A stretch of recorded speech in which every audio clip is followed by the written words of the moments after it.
All right, another test here. It's Nosy Joe.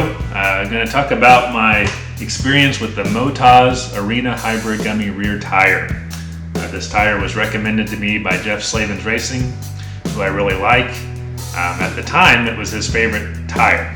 He's now since moved on. If you watch his latest video, he's got a different favorite from IRC. But I'm going to tell you about this tire, the specs on it, how it worked out for me, and why I'm probably not going to put on another one.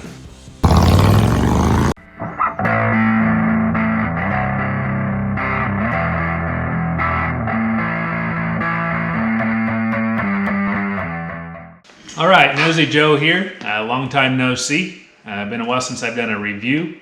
I'm getting ready for my next race, and I'm gonna change out tires before I do that. So I've been running this same tire for about 30 hours. It's the Motoz Arena Hybrid Gummy. It's in a 120/118.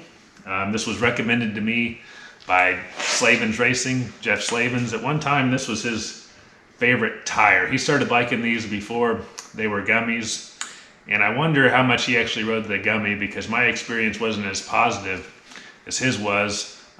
We'll get into that in a second. First, I'm going to go over the specs on the tire and then tell you a little bit about my experience with it.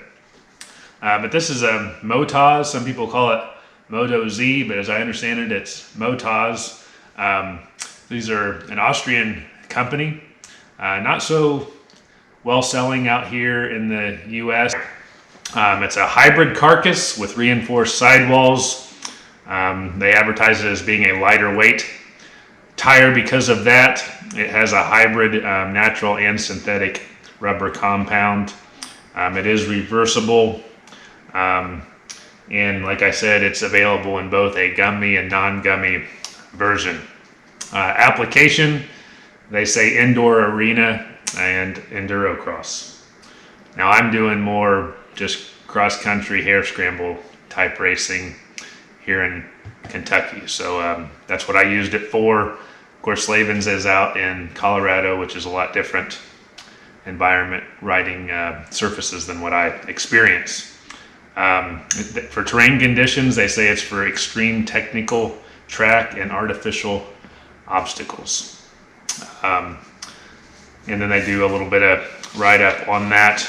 So my experiences with it. I actually liked it, but I just think there's better tires out there for me and my application.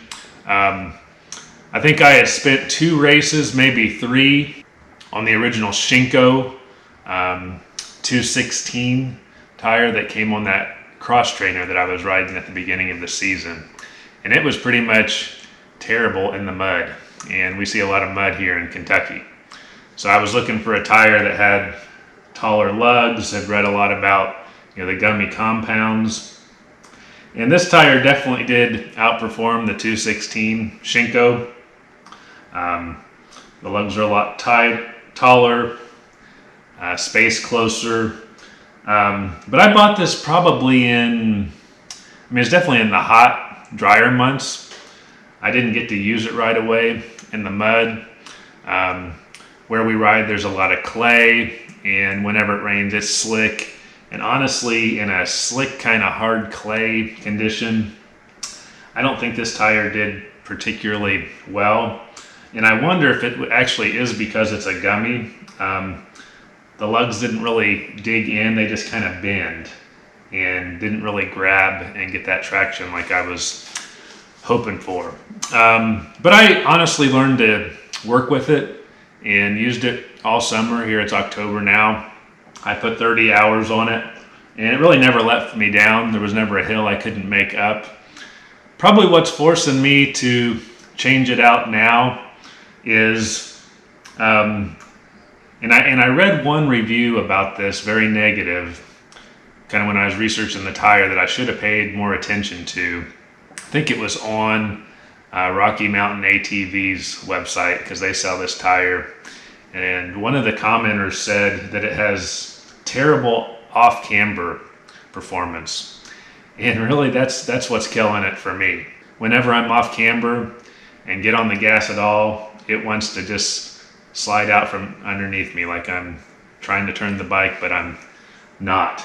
And I know my skills aren't the best, but I've ridden other friends' bikes with different rear tires on the same conditions, and they don't have that tendency. And that's exactly what that one reviewer said, is it's really bad off-camber performance. Now, how do I make any sense of that? Because Slavens liked it so much and talked about how well it did on hills and off-camber. Well, I wonder, honestly, if he was talking about the non-gummy version.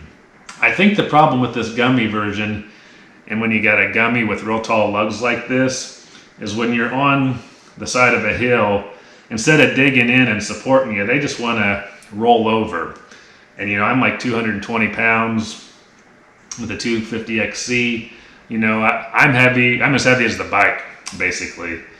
And instead of supporting me and digging in on the sides of those hills, I'm wondering if this gummy is letting me down, and that's why I have the off-camber issues with it. And I think Jeff rode this tire a lot before the gummy came out, and I wonder if the reason why he liked it so much is really based on his experience with the non-gummy version. And maybe I would like it better. But all in all, it did pretty well in terms of durability. Of course, I've worn off the edge now. I've got some slashes through the lugs, but everything's looking pretty good. And if you just look at it from a distance, you'd say, why are you going to change that out? But honestly, we're getting ready to get into some wet conditions again, and I'm going to try a different tire. I'm actually going to try an IRC tire, which not this one that Jeff's currently recommending, but I won't reveal it right now. But after I get some time on it, I'll let you guys know how it worked out. So just consider that. I hope that helps. I'm not saying it's bad. I'm not saying don't get it, but I'm saying I'd probably recommend the non-gummy version and really consider the type of riding terrain you're going to be on, whether it's the right tire for you, which is true of any tire. All right, hope that helps you. You guys be safe out there and keep out of the mud.